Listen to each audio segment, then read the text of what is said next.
The prairie wore the hush of late summer, heavy with dust and cicadas. It stretched, endless and quiet, in the way that old land does, knowing things it never tells. A soft wind stirred the tall grass like fingers combing an old man's hair, and in that hush, beneath a bleeding dusk sky, a riderless horse limped into view.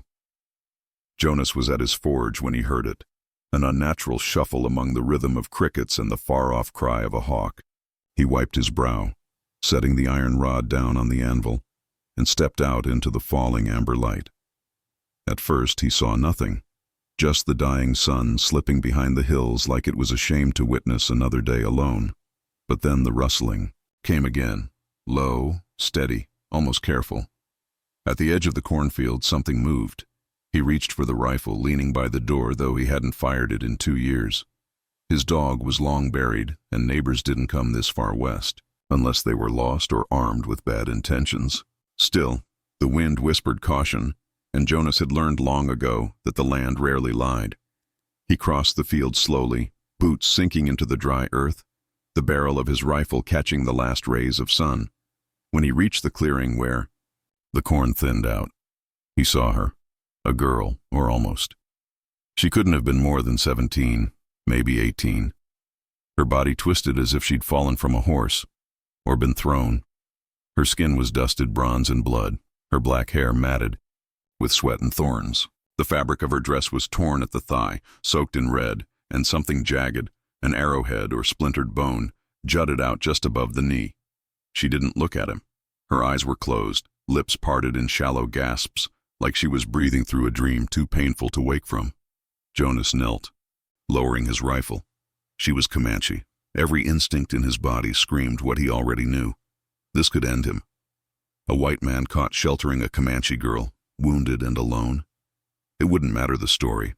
The neighbors would call it betrayal. The law might not even bother with a trial, and the Comanche, if they found her here, under his roof, they might not ask questions before taking his scalp. Still, he didn't move.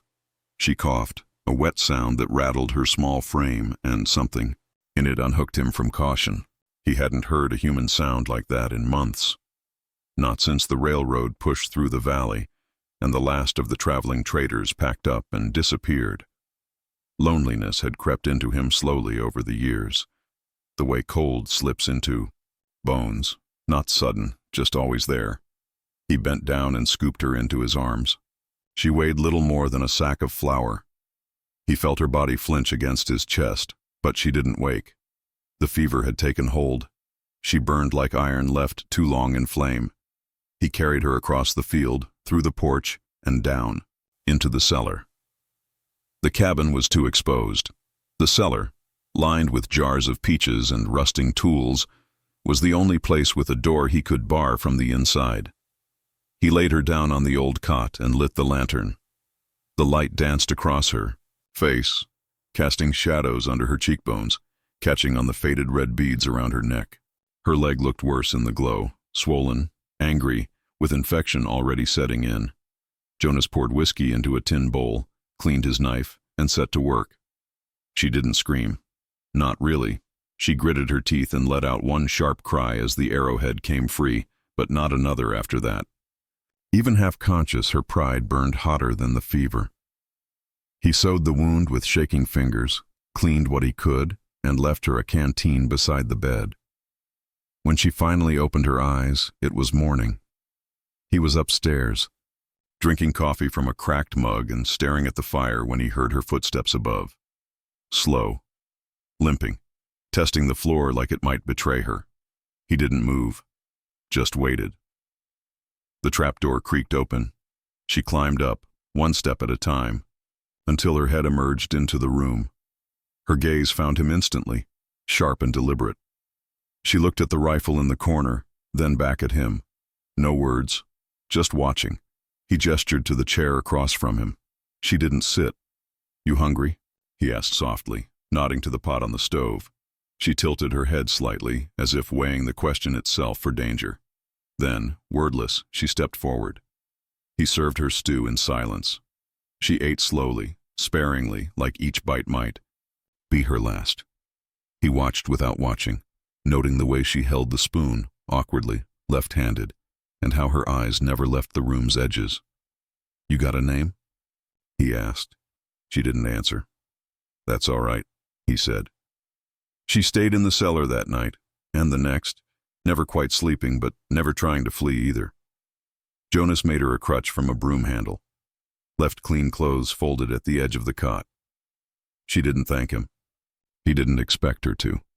The days folded into each other like old letters, creases growing deeper, but the words within unchanged.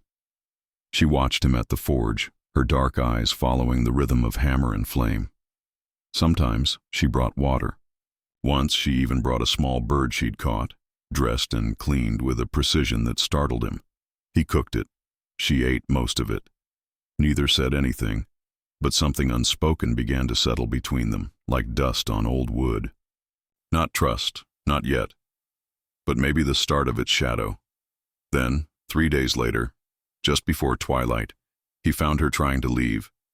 She had packed the canteen, taken his old boots, and was halfway to the tree line when he stepped out of the barn and saw her.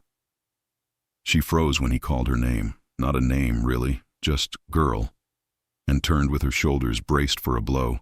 He didn't lift a hand. "You won't make it far," he said, calm as the wind behind him. She said nothing. He took a few steps closer, holding her gaze. "You're still bleeding, and there are worse things than fever out there." "I know," she said.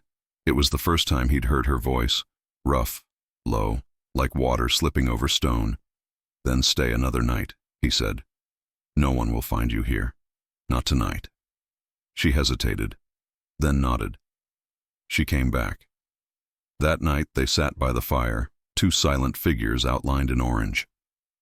He poured her tea with mint he'd dried last spring. She drank it slowly, eyes flicking between the fire and the door. He didn't ask why she'd run. He didn't need to. The prairie had its own kind of gravity, pushing some away, pulling others in. She was running from something, and maybe, just maybe, he was the only man in 100 miles who wouldn't demand to know what.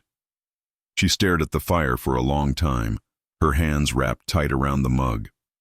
Then, in barely more than a whisper, she said, "They'll come." "Who?" he asked. Her eyes didn't move from the flames. "My father," she said, "and the others. They will find me." Jonas stared into the fire, the weight of her words, settling deep into his chest like lead. He thought of the hoofprints he'd seen days ago, faint but sure. The way the birds had gone quiet this morning, the shifting wind. "How many?" he asked. Her voice was steady now, clear. 70. He didn't flinch. Instead, he nodded once and leaned back in his chair. The fire crackled softly.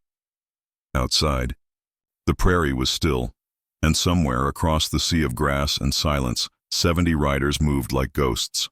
He looked at her, the girl with no name who had spoken only truth. She did not look away. Something had begun. The morning came dull and gray, cloaked in a colorless sky that held its breath. Jonas rose early, though sleep had not been generous. He'd spent most of the night staring into the hearth's dying embers, listening to the soft shifting of the Comanche girl as she stirred restlessly in her sleep. Her name still sat unspoken between them, like a secret left buried on purpose. But something had shifted, just as surely as the wind had turned. He saddled his mare, the old dun with one cloudy eye, and rode out toward the ridge, keeping his silhouette low against the horizon. The tall grass bent with a whisper as he moved, the breeze carrying the scent of ash that didn't belong. He knew this land, every bluff and dry creek bed, and it told him the truth even when his heart didn't want to hear it. Smoke. Thin at first, almost shy, curling up from a ridge 3 miles out. It was no settler's chimney, no cooking fire. This smoke moved in columns, tightly braided as if rising from a signal pit. He dismounted quietly, laid a palm flat on the dirt, and waited. The earth offered a faint shudder, rhythmic, measured. Not thunder, not wind, hooves. They were coming. When he returned to the cabin, he didn't speak. He pulled down his father's old rifle from the rafters, checked the load, and laid it across the table. The girl stood near the hearth, a strip of leather between her fingers, braiding it slowly. She didn't look up. "You saw them," she said. He nodded. "How far?" "Too close." She tied the braid around her wrist with quiet finality, as if sealing something shut. "I won't run," she said. "I didn't ask you to." He poured 2 cups of coffee, black and bitter. She took hers without thanks, sipped it like it was a ritual. Jonas studied her in the quiet, how she carried herself now, taller, less afraid. The swelling in her leg had gone down. She still limped, but it was the limp of someone prepared to keep walking. Her eyes were darker than before, not with fear, but with readiness. "They'll see the smoke," she said, setting the cup down gently. "They already have." "What will you do?" He shrugged, though it was heavier than indifference. "I'll stand with you." She blinked once. No surprise, but no gratitude either. Only a stillness, like water gone deep. In the hours that followed, they worked without words. He shuttered the windows, reinforced the door, moved the dry goods to the cellar. She checked the bandages on her leg and took his hunting knife from the kitchen drawer. A soft wind pushed against the house like a question without an answer. Just before dusk, she stepped outside and stood on the porch, arms crossed, eyes sweeping the land as if she belonged to it. The wind lifted her hair and revealed the thin scars on her temple, faint, old, and curved like the claw of a hawk. Jonas leaned in the doorway, watching her, not intruding. "My name," she said after a long silence, "is Tosa. It means echo of rain." Jonas nodded, tasting the name like a prayer. "I'm Jonas." She turned her face to him, the last light of day painting her cheek in amber. "I know," she said. He smiled faintly, more in his eyes than his mouth. "How?" "You don't speak unless it matters. That's how quiet things name themselves." The sky turned from gold to violet, and then to night. And with it came the sound, not the cry of wolves, not the howl of wind, but drums, distant at first, low and steady, like the heartbeat of the land itself. Jonas felt it in his ribs before he heard it in his ears, a rhythm too purposeful to be accidental. Tosa didn't flinch. She sat on the steps of the porch, her arms around her knees, and listened like someone recognizing a voice from long ago. "They ride with my uncle," she said softly. "He hates your kind more than he loves our own." Jonas sat beside her, the rifle across his knees. "What about your father?" She closed her eyes. "He's no longer a chief, but his word still means something. If he speaks for mercy, some may listen, and if he doesn't—" She looked at him then, her face lit only by moonlight. "Then 70 men will paint your door red and call it honor." The silence that followed was long and cold. Coyotes cried in the distance. The moon slid behind a cloud, dimming the world to gray. "What happened, Tosa?" Jonas asked finally, his voice low. "Why were you alone? Why are they coming now?" She didn't answer right away. Her breath came slow, as if reaching for words that refused to be caught. "I refused a marriage," she said. "To a man who sees only his own shadow." Jonas frowned. "That's why they hunt you?" "I shamed them. I fled. My uncle called it betrayal. My father said nothing. And now? Now they ride to reclaim what they think belongs to them." The fire inside the house had gone out. Only the stars lit their faces. Jonas felt the weight of her story settle into him like a stone dropped in still water. Not just hunted, discarded. Not just wounded, silenced. He looked out toward the ridge where the smoke had been. "I was a soldier once," he said quietly. "Killed a man who wasn't holding a weapon. I told myself it was duty." Tosa glanced sideways at him. "Did it change you?" "It emptied something I didn't know was full." They didn't speak after that. Not until the wind shifted again, and Tosa stood. "They'll be here before morning," she said. "Then we don't sleep." They moved inside, locking the door behind them. Jonas placed lanterns in the cellar, loaded the rifle with the last of his ammunition. Tosa sat at the table, sharpening the hunting knife until it gleamed like a sliver of river light. Outside, the drums grew louder. She spoke then, her voice barely above a breath. If I ask them to spare you, they may not listen. But if I stay hidden, they'll assume you took me. They'll burn you alive. Jonas looked up from the window, eyes steady. And if you give yourself to them? She met his gaze. They'll silence me forever, as punishment, as example. No, Jonas said, standing. You don't go out there. Then you die. Maybe, he said. But you stay. She rose, stepping close enough that he could see the old dust in her hair, the line of her collarbone, the faint tremble in her jaw. She reached for the rifle and held it between them. If you fall, I won't hide. I'll fight. You're not ready. I've always been ready. I just never had a reason before. Jonas stared at her. You've got one now? Tosa didn't speak, but she didn't look away. And then, faint but unmistakable, the sound of hooves on stone, not galloping, pacing, encircling. Jonas turned toward the door, the rifle tightening in his grip. The house had never felt smaller. The night had never felt longer. And yet in that quiet just before the storm, neither of them moved. They stood together, waiting. The dawn did not arrive gently. It broke with the hush of cold light seeping through the slats in the shutters, a pale, haunted gray that made the cabin look more like a mausoleum than a home. Jonas hadn't slept. Tosa hadn't either. They sat opposite each other at the table, the rifle between them like a fragile truce. The fire in the hearth was down to a few glowing coals, but neither of them moved to stir it. Outside, the hooves had stopped. The silence was worse. Stillness, too complete to be natural. A hush that felt chosen, deliberate. Jonas rose and moved to the window, peeling the curtain back just enough to see the edge of his land. They were there. Horse after horse, man after man. A great unspoken force wrapped around his home like a closing hand. Some rode bareback, faces painted in strokes of coal and rust. Others bore feathers, rawhide, braided cords in their hair, symbols of grief or war or both. And at their center, mounted on a black horse with a white star between its eyes, was the man Jonas knew without needing a name. Tosa stepped beside him, her eyes unmoving. My father, she whispered. He looked older than Jonas expected, not because of age, but because of sorrow. Deep, settled sorrow that clung to his shoulders, like a mantle of snow. His face was weathered, proud, unreadable.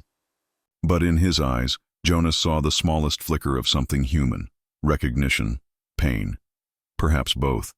Then came a single rider, moving forward from the ring. He wore no war paint. His hair was loose, his horse restless. As he dismounted, Jonas felt Tosa's entire body shift beside him. My uncle, she murmured, voice hollow. The man approached the porch slowly, alone but unafraid. Jonas opened the door and stepped out, rifle in his hands, but lowered. For a long moment, no one spoke. The only sound was the wind dragging through the grass like a sighing ghost. Then the uncle spoke, in English, coarse and bitter. You stole from us. Tosa stepped out behind Jonas. No, she said. I ran. The uncle's jaw tensed. You belong to your people. I belong to no man. His eyes narrowed at her, then slid back to Jonas. You harbor a fugitive. That makes you guilty. Jonas said nothing. The rifle in his hands remained quiet, but his stance spoke for him. The uncle's lip curled. You think to fight us? You and one broken girl? Tosa stepped forward, her voice clear. If he falls, I'll burn this land in your name. If I fall, I'll haunt your sleep until your sons forget your face. The uncle's eyes burned with something crueler than hate. It was pride, the kind that poisoned generations. She's chosen death, he said to Jonas. Do not follow her into it. Then he turned, walked down the steps, and swung back into his saddle. Jonas felt his heart climbing into his throat. The line of horsemen began to move again, slowly, steadily, closing the circle. 70 riders, each one a memory etched in paint and war. They bore bows, rifles, spears. Their eyes were not wild. They were resolved. Men who had buried too many brothers. Women who had burned too many homes. Jonas turned to Tosa. Her face was still unreadable. "I'll buy you a moment," he said. She shook her head. "I'll stand beside you. You shouldn't die for me. I'm not. I'm dying for my voice." The words struck like thunder through dry sky. Jonas loaded the rifle and stepped back inside, pulling her gently with him. Together they braced the door and crouched behind the heavy oak table. The first war cry split the air like lightning. Then came the answer, a shout from the opposite side of the circle, then another, and another. The siege had begun. A hail of arrows struck the walls with a sickening chorus. One shattered the window, landing near the hearth in a tangle of ash and flame. Jonas stamped it out, coughing through the smoke. A bullet cracked the front shutter clean in half. He fired back once, hitting a rider who tumbled sideways from his mount, but the gap in the line closed almost immediately. They weren't here for bloodshed.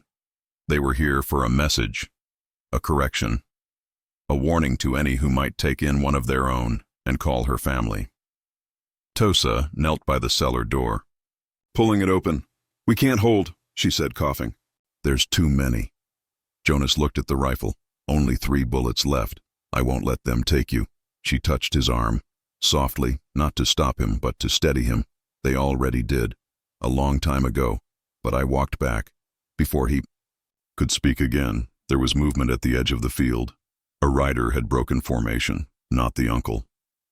Not one of the painted warriors, her father. He dismounted and approached the porch slowly, holding no weapon. His eyes never left the door. Tosa saw him and stiffened. "He's not with them," she whispered.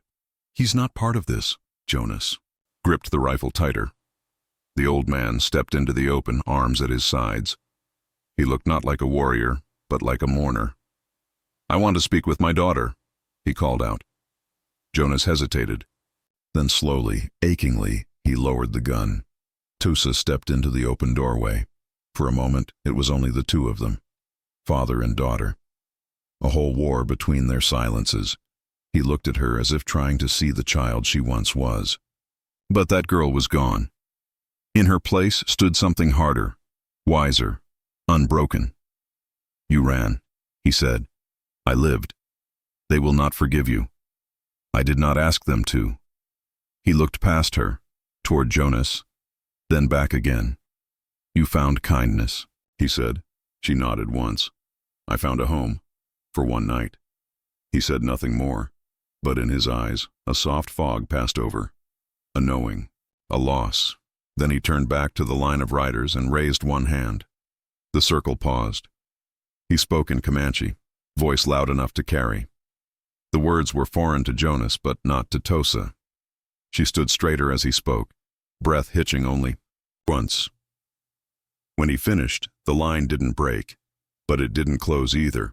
Her uncle shouted something, furious, defiant. The father said nothing. Then slowly, he walked back to his horse, mounted, rode away, and one by one, the 70 riders followed. No fire, no battle cry, no blood, just silence. Tosa collapsed onto the porch steps, chest rising and falling with disbelief.